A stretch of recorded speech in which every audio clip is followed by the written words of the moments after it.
Welcome to Bizcommunity's series on liquidity and the economics of advertising, made possible by ACA, Association for Communications and Advertising. I'm Rutendo Nyamuda, and for the last few weeks, we've been focusing on the incredible value being brought to the boardroom table by the South African creative advertising and marketing sector.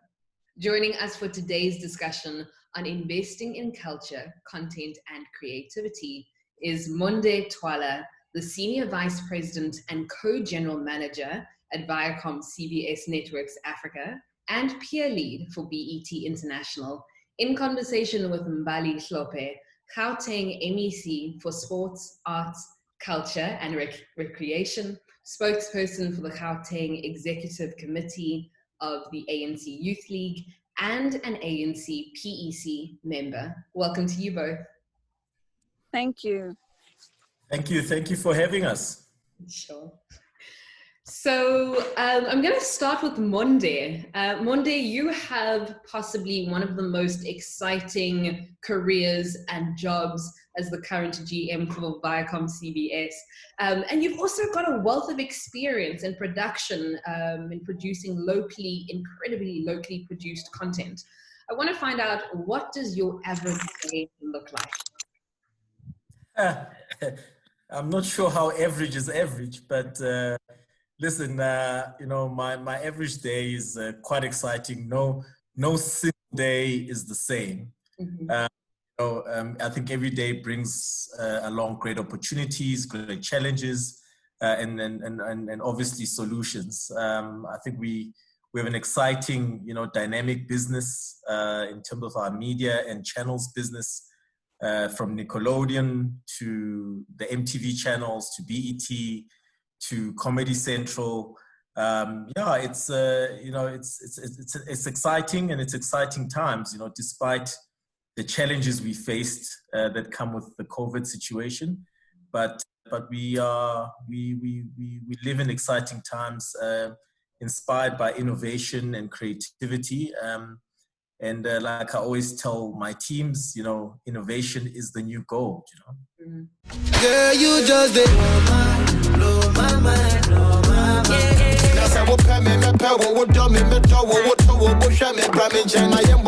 The blacker the berry, the sweeter the juice. Baby, let me open your cherry, let me bold blues.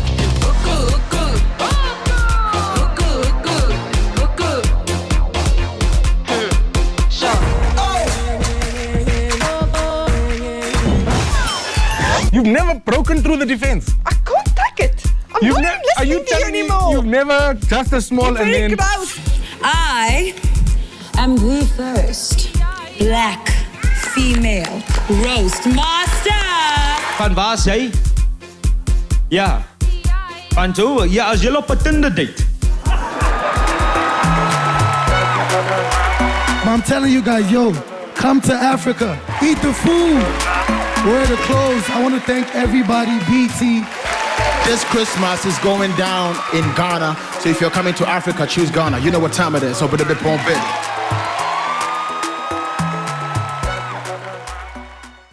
Monde, earlier this year, you partnered with the Gauteng Department of Arts and Culture for the Youth Day celebration concert on June 16. And this showcased hundreds of artists, very, very well-known names in the industry. And so what was your greatest challenge? What were the challenges of creating such an event during lockdown? Well, I think it's been an interesting time because as content makers, as media and broadcast media channels, we've had to dig very deep in terms of how do we come up with new ways of doing things. I think COVID has really pushed us forward in terms of, and forced us to innovate and think differently. So, we were quite honored and humbled to partner with the Department of Sports, Arts and Culture in Gauteng and the MEC and her team, in terms of just making sure that we can still, come up with concepts and a way of reaching and inspiring South Africans, and particularly young South Africans, at a time when they're faced with so many challenges. And also, I think it's the strength of our platforms and the strength of our media to drive edutainment, entertainment content with a heavy focus on purpose, and I think that's what we've managed to do, in partnership with our local with our local government partners, to be able to deliver engaging content that speaks to the youth, by the youth, for the youth. Looking at the Mandela Day as a celebration special also that we did for the Nickelodeon brand, in terms of making sure that we can inspire young kids. I mean, it was fascinating to highlight a very important part in terms of reading and inspiring young kids to read. We live in a time where all our kids are on gadgets and technology, and it's good to also just promote the basics of reading and the power and exposure that it can be able to inspire. This Mandela Day, let's celebrate. Join us as we catch up with some of South Africa's coolest kid authors reading to us from their own exciting books, with a whole lot of fun surprises going down. Hosted by Nandi Madida, it's Nickelodeon's Let's Read, a Mandela Day special, in partnership with the Gauteng Department of Sport, Arts, Culture and Recreation. 18 July at these times. Only on Nicktoons, DSTV channel 308. And we're definitely going to touch on edutainment a little bit later, because it is seriously important, especially in this time. But I want to ask Mbali, how has this partnership been for you? What have been the benefits of the partnership between the Gauteng Department of Arts and Culture and ViacomCBS? From our side, it's been such a great benefit and an asset for us, and that, with the pandemic that we're all facing and how it has hit particularly the sports and the arts sectors, it's really made it quite tough for individuals, especially within the sectors, because that the manner in which the COVID functions and the restrictions that have been given are truly an antithesis to the way that we work, because sports people, artists are used to performing and being part of mass gatherings. And so that was taken away immediately, because it meant that we needed to enforce social distancing, call for people to stay at home so that we're able to flatten the curve, and all these various measures that are there because of the COVID that we had to instill. The downside is that the impact that it has on the sustainability of these sectors. But when we took the conscious decision to go virtual, and it was great to have the likes of Viacom on board, because they truly enabled us to be able to continue with the work that we do, which really is about servicing society. But importantly is that as much as we're calling for people to stay at home, we need to give them a reason to stay at home. So, and they are such a great team, and that they're very creative, and everything that we have said that we needed to do, they always, take it up a notch and take it to the next level, which has really been really great for us, because it meant that we're able to keep people entertained, get them to stay at home, but also whilst they're staying at home, they're watching television screens and programs that are really keeping them on board and entertained at home for them to stay there. So that's the relationship between the two entities, both government and Viacom and other private sector bodies, is really critical. And I think we've been able to work together and hold each other's hand to say, look, we're in this together. How do we all play our part? How do we make sure that we're able to work together during this difficult period, but to make sure that we still achieve what our joint objectives are? And Monde, you mentioned earlier this concept of edutainment. Pre-COVID, we all know that school kids, and even us as adults, we would go to work, or the school kids would go to school, and you'd come home, and home was kind of your place where you relaxed, where you enjoyed your entertainment, where you watched your TV. And now the two have kind of merged together. And in that, also on the content creation side, this idea of edutainment, the merging of the two to create content that is not just entertaining, but educational for viewers and scholars at home as well. So tell us a little bit about the processes for you guys behind that, and also the importance at this time. Well, I think what has happened with the outbreak, the COVID outbreak, is that it's forced us to think differently in terms of how we not only produce content or tell storytelling, but also how we just put resources together. It's been very difficult.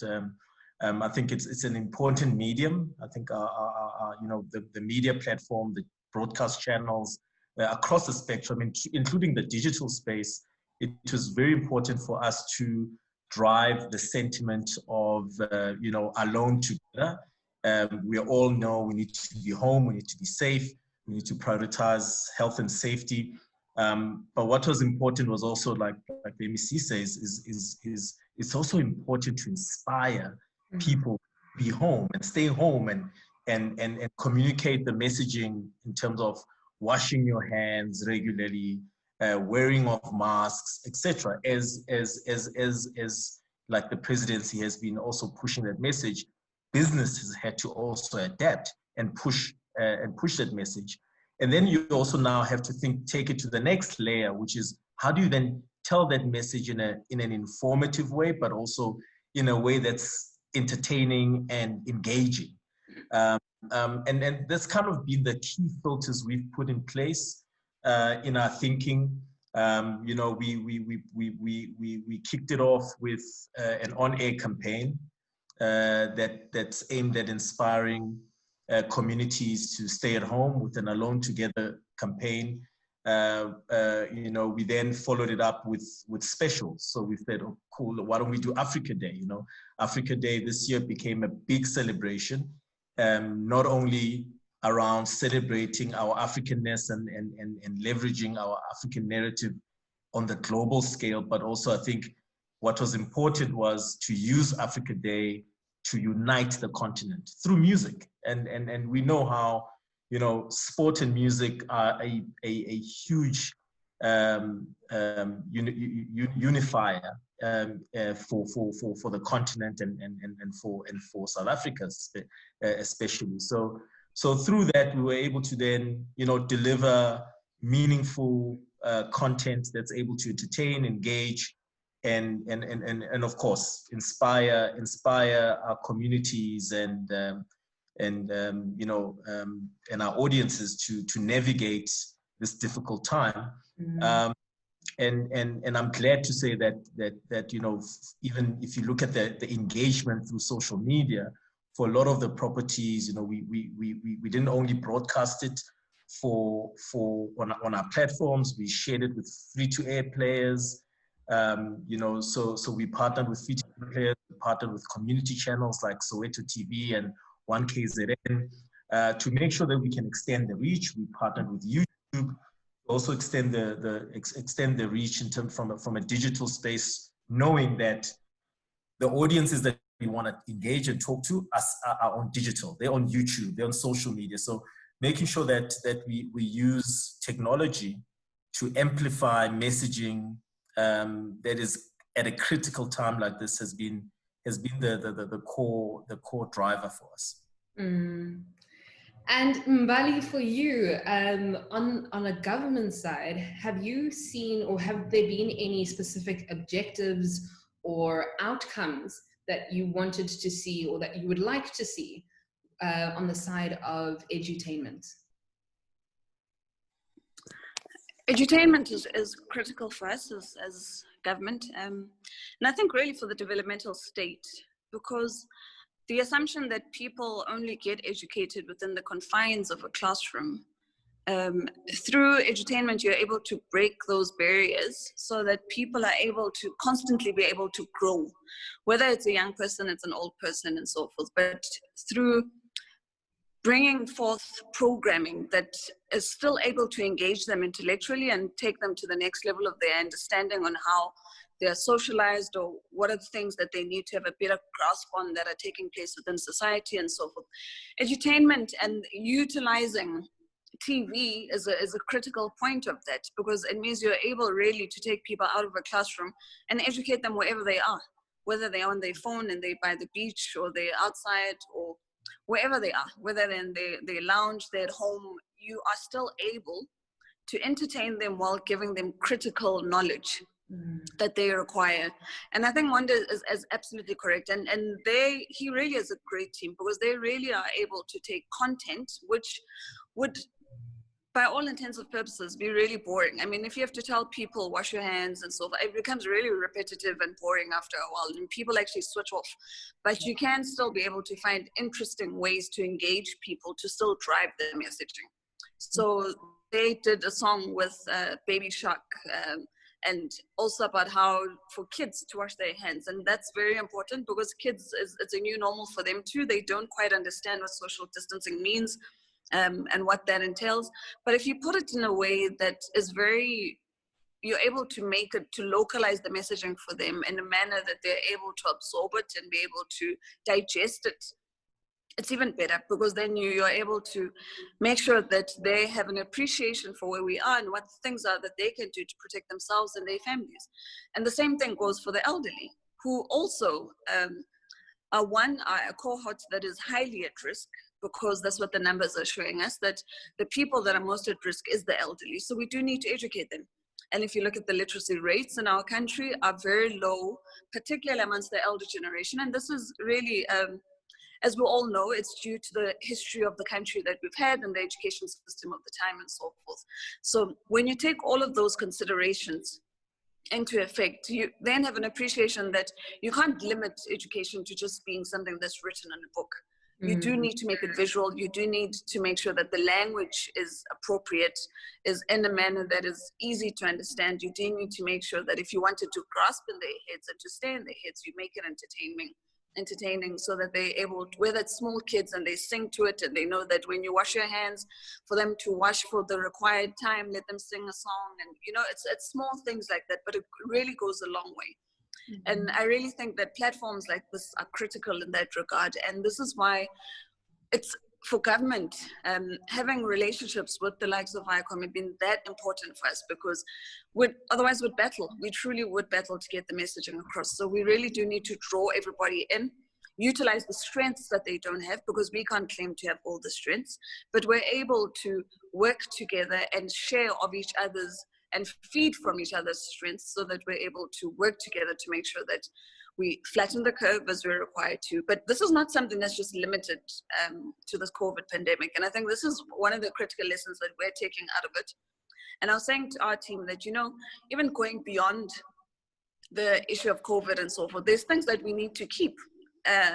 Things like going virtually, because we understand now that we're able to have a much bigger footprint when we align and have individuals that are on board. So these are really great relationships to have, and the things that we are going to keep even going beyond just this COVID pandemic.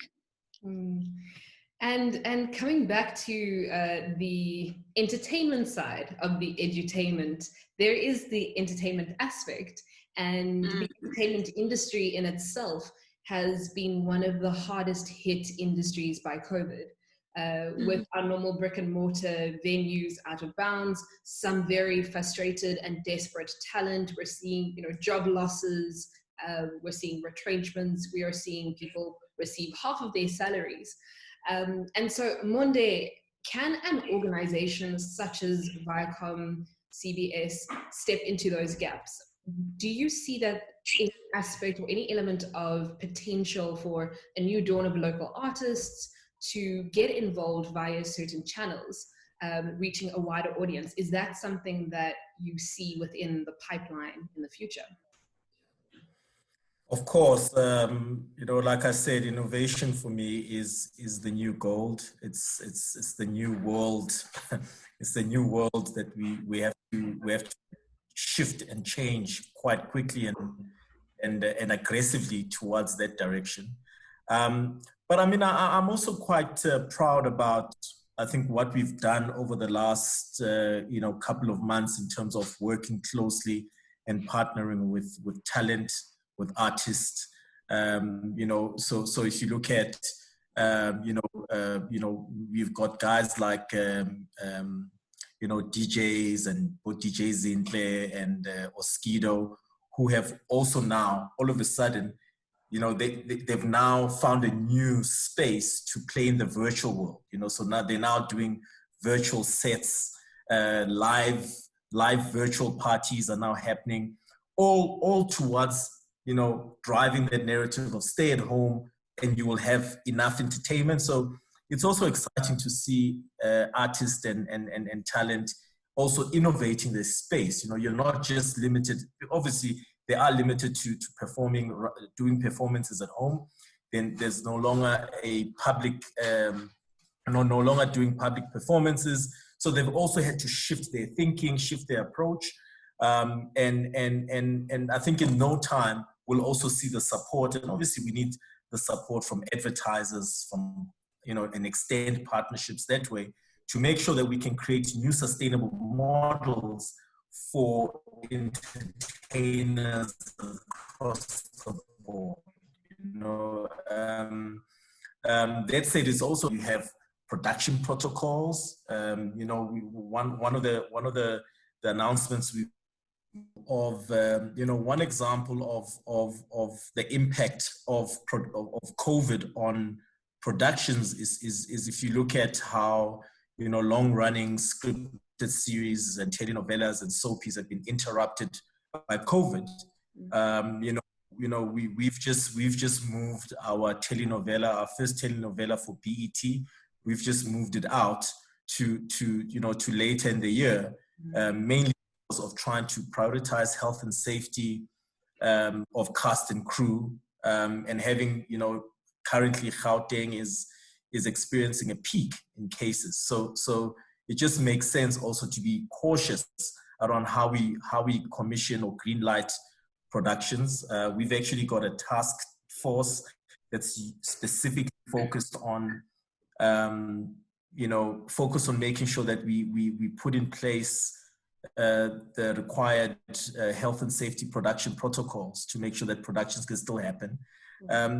We're also forced to also run, you know, to also deliver on the business, you know, and continue to drive efficiency across the board. So it's been I mean, I think every day is different, you know, whether you with actual productions or trying to source partnerships. I think we've done an amazing partnership with Gauteng Sports Arts and Culture, in terms of, you know, I think they have the foresight and vision to continue to inspire and build and develop, you know. One mandate that we also had was to how can we creatively ensure that we can come up with concepts or programs that can keep artists working, you know, because like I said, I think between sport and the arts, you know, it's a huge point of difference in terms of how it can inspire partnerships, business, and also just inspire us as a country to unify us at a time when we need to be standing together. I love what you're talking about in terms of the support that needs to come behind a lot of the content side of things. And so Mbali, on that note, I mean, effectively this conversation is focusing on investing in content and culture. And when it comes to funding within South Africa, sometimes funding for the arts seems like a leisure thing or something that's, you know, philanthropy and not taken necessarily as serious as in the US or the UK, where they're talking about like $1 billion or, you know, productions. And they are massive cash cows. It's a massive income generating industry there. And so do you see the value of arts and culture in South Africa and on the African continent shifting to a place where we're going to start seeing a larger investment, larger support going into bigger budgeted productions across the entertainment and creative industry?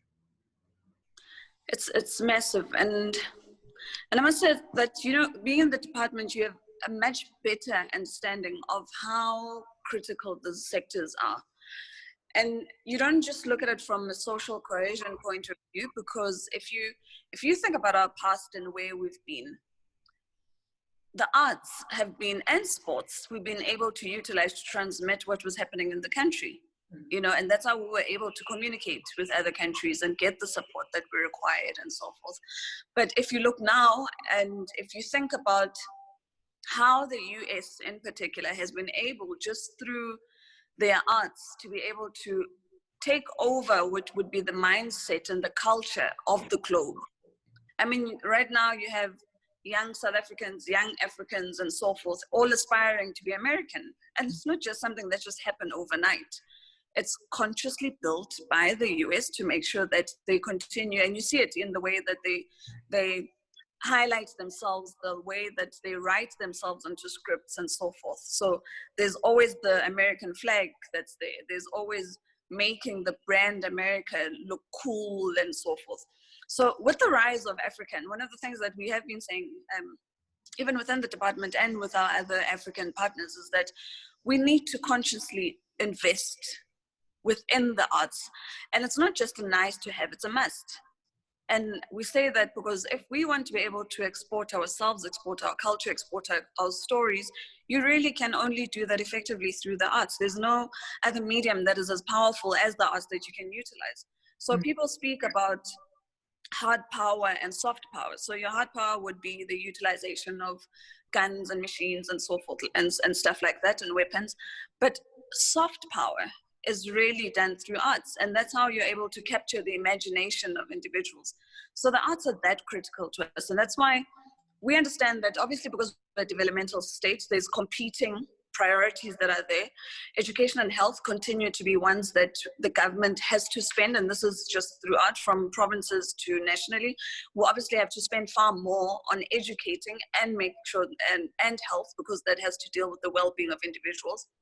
So there's always that those contending priorities that are there. But even with that said, we have an appreciation that as much as government might not have deep pockets, we are able to tap into the private sector and say to the private, let's work together. Let's understand that in building brand South Africa and ultimately brand Africa, this is for the benefit of everybody, because that's how you are able to make sure that you lift up your brand, you tell your stories, and so that you expose yourself to what we are about, and thereby making sure that we have as many people as possible having an interest and investing in the country ultimately.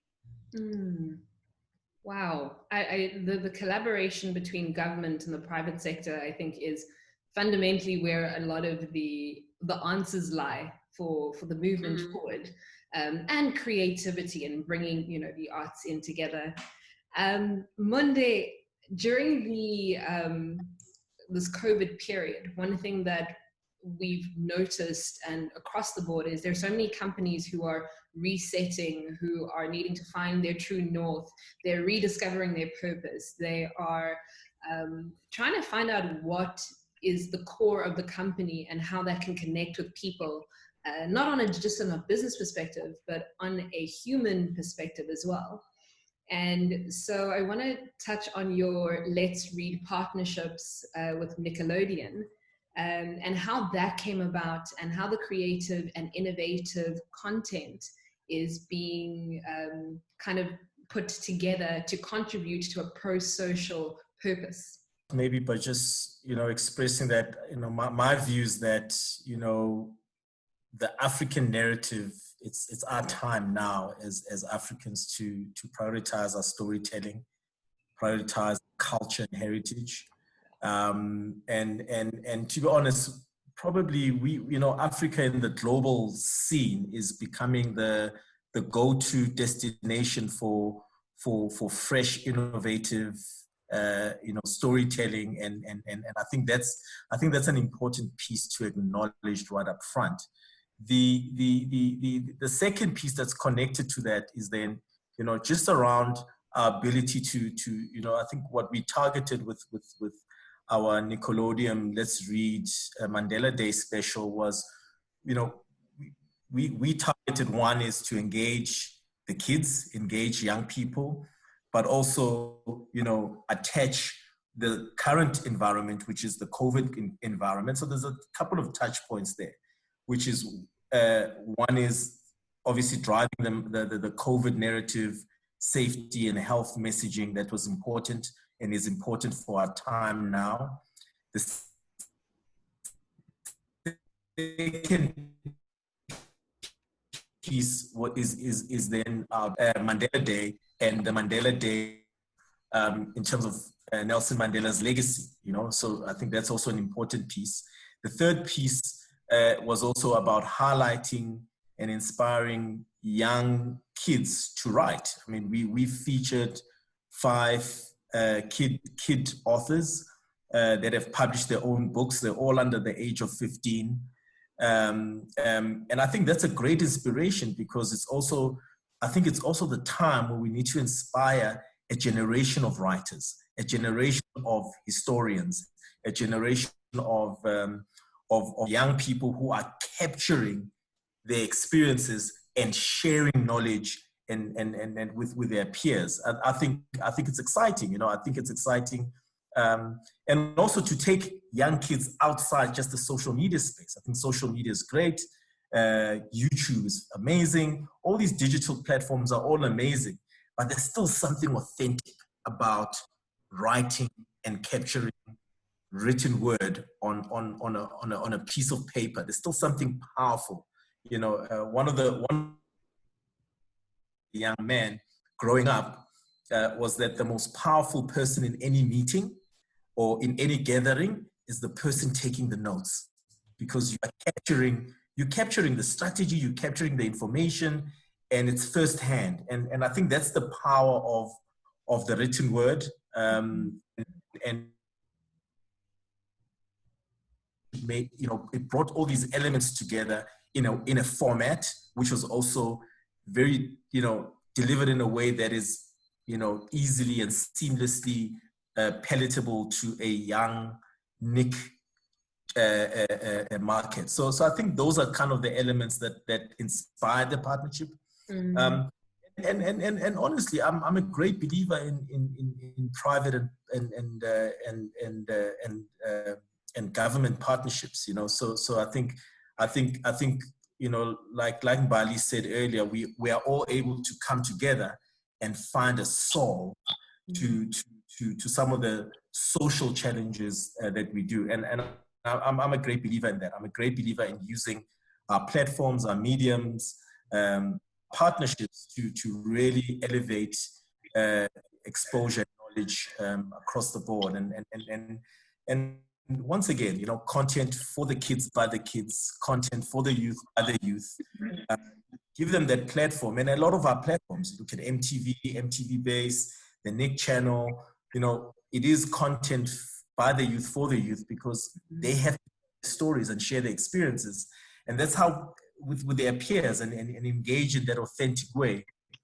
And I think that's the future of content, and that's the future of edutainment. We just launched on the MTV Sugar piece. We've just launched a digital series for MTV Sugar, which is aligned to the MTV Staying Alive Foundation, which drives the project for us. Through social media, which is a digital storytelling, which is on a daily basis. Once again, focusing on driving a COVID message that can inspire and keep people at home and keep people engaged with the reality of what COVID is all about, and the management around how we all, the COVID situation is not about government alone to manage. It's about all of us coming together as business, as government, as citizens to manage together. We as citizens of this country and on this continent, we have equal responsibility to make sure that we play a part in managing, this crisis. Yeah. Final question, and the question is to the both of you, is what are, based on where we are right now with COVID, how we've adapted to it, you've spoken about edutainment as well. It's a two-part question. One is, what do you want to see more of within the educational, entertainment, and government partnership space? What do you want to see more of? And what are the trends that you are foreseeing that will probably come post-COVID within the spaces?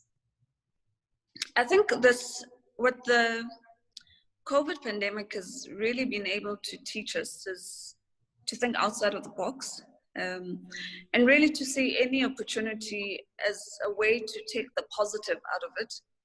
Yes, it's a depressing moment. If you look at our happiness index for not just the country, but the globe, the levels of depression have obviously are rising. You've got a lot more people who are losing jobs and so forth. So there's a lot of negativity that has come out of it. But with that, there's also been an ability for us to really embrace technology. And I think what we require most, even beyond COVID, is for more partnerships of this nature between government and the private sector. And I think it's very critical in that we then begin to have a joint appreciation of things that we're both dealing with and find the commonalities between them. So we all know that we're invested in the development of the country. And I think that is the first and foremost thing that should bring and really be the one that is core and central to what defines our relations. And it's about bringing in what different aspect or the strengths that we have within the partnership to make sure that we reach that developmental goal that we have. So in that regard, I think it's been great. What I'm seeing for the sectors is I like how, and I think Monde spoke to it earlier, that how people have been able to transcend. I mean, you saw it with artists and how they immediately came up with the online concerts, the online DJing activities, and so forth. So, I mean, we really need to see a lot more of that, because I think for the longest time, not just as a country, but as a continent, we've been speaking about the 4IR, but have not really been embracing it as we ought to. So now with more people having their meetings online, we have an appreciation now that you actually don't need to all be in the same physical space for you to be able to be productive, have a meeting, and then everybody can go on with whatever they were doing. So there's just things that change and make our way of doing our everyday business to be a lot more effective. And I think this is a great one that we've been able to see, particularly where people would have been frustrated by an inability to meet physically, and then that delays resolutions that would have needed to be taken and so forth. So now here we are, you know, whether it's Zoom, it's Teams and so forth, and whatever online platform is there, we're able to work in that regard. And the same goes for artists. They too have an appreciation that you don't need to be confined to just performing at events. It's also about how do you monetize your performance, but do it virtually. So there's lots of room, and I think a lot of creativity can come into that space. Individuals that are already on our soapies, our telenovas and so forth, it's been great for them because more people are sitting at home, which means more eyeballs on the screen for them, which increases their viewership. We obviously have a challenge as far as competitive sports, but within the sports component, you can see how recreation has also gone virtually, where people are having fitness sessions over Zoom, and, you know, recipes and sharing with each other how we can continue to remain healthy, and just various things that we can be done in online sessions, whether it's gymming together and so forth. So I think where we might still have a challenge is with the competitive sport, because that does require physical presence and people playing together. But I do think that out of this, just the embracing of technology and being able to utilize it in the strengthening of our relationships, both within government and the various stakeholders that are there, and the private sector and so forth. It's just for us to be able to move, really, to leap into the future, which for the longest time we've been hesitant to do. But I think this has forced us now to really embrace it. And you see how kids just love it. I mean, kids can tell you what's happening with a phone and so forth. And it's been great for them in that regard. So yeah, I think in the main, it's just a lot of positivity that I'm seeing for the sectors moving forward. We obviously have to deal with the socioeconomic issues that are there, and those will be for a different session, and those will obviously continue to be dealt with in that regard. But just on the embracing of technology and strengthening relations between government and the various stakeholders that are there, and importantly the private sector, I think it's a great benefit that we can all draw from. Thank you so much for that. And Monde, what are your thoughts and opinions? Do you agree with what Mbali has said? Do you have anything to add? But basically, what would you like to see in the future, and what do you think the future trends are going to look like? Well, let me pull up my crystal. No, listen. I mean, I'm in complete agreement in terms of you know the you know we live in times where technology is a huge enabler in how we execute and drive business, drive partnerships, produce content, and continue to elevate you know the African narrative you know in the global space. I mean, for me, you know, the virtual space is where it's going. I think if you look at the next, probably I would even say the next 2 years, you know, it's going to be very difficult to for example, in the events business to also actually host events. It's going to be a slow trend in terms of going back to some level of abnormality, not normality, because we are in the new normal. So I see is forced to innovate and use technology. These days we launch programs and have launch parties, and we have virtual parties, watch parties using social media, using you know meeting platforms like Zoom and et cetera, Blue Jeans, et cetera. So I think that's going to be a trend, and I think we need to embrace the idea technology is an enabler. In terms of content, I think, you know, from a ViacomCBS perspective, we're in the forefront of innovation. We for example, since last year, we started a strategy to launch reality formats using what I term as Insta Stars. We launched 2 shows around social media stars, which is Have Faith with Faith and Ketsi, and then we launched Lasizwe, who's a huge social media star. So already, you know, we started early on integrating social media stars or Insta stars into the normal kind of broadcast world. So that's something we'll continue to push and innovate for. On the edutainment side, we constantly out looking for partnerships. We currently in partnerships with Old Mutual and Amt on running industry workshops. And we've got a show which is launching in the next few weeks on MTV Base. I think on the storytelling front and driving long-running series, you know, we launched Black Tax, which was our sitcom last year. We're already starting to work on season 2, which worked pretty well and was very, very popular.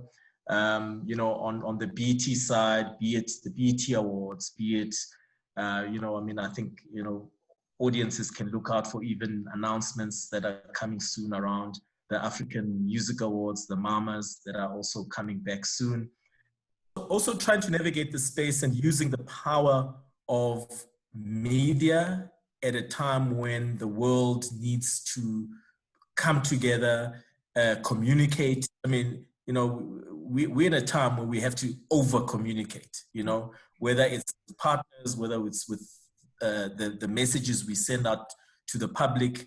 You know, I think these times call for over communication, and I think as a business, we as Viacom, we open for business, we open to new partnerships, we open to innovating.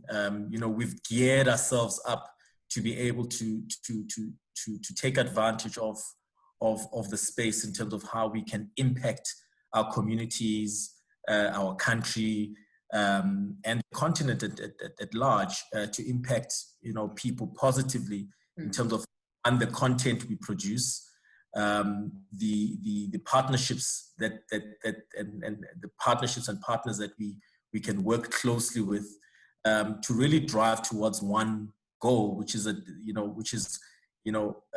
elevating the African narrative, you know, African solutions by Africans for Africans, you know. So I'm passionate about that.